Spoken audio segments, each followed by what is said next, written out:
a day at a president's house. In this conversation, the family goes to Monticello, the home of the third U.S. President, Thomas Jefferson. Did Thomas Jefferson live at Monticello when he was president? No. He, like all other U.S. presidents, lived at the White House during his presidency. The only exception is George Washington. So he lived here before and after he was president? That's right, and he loved this place. Jefferson designed the house and was even buried on the grounds here. And it was built as a plantation house. Remember, this was during the antebellum period, and this was part of the South. So Jefferson had slaves? Yes, he had several hundred slaves during his lifetime. But while we were in Pennsylvania, we learned that he drafted the Declaration of Independence, and that document states that all men are created equal.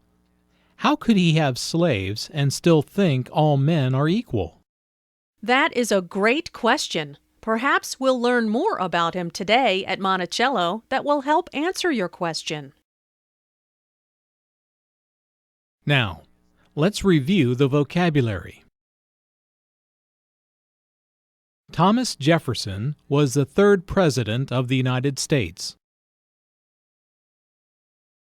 Monticello was the home of Thomas Jefferson.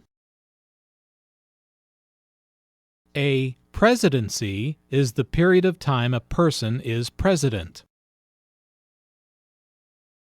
To bury someone means that a person who is no longer alive is placed in a grave, a hole in the ground that is covered with dirt after the body is placed in it.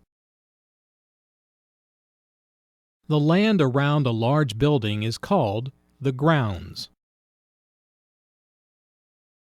A plantation house is the main house of a plantation.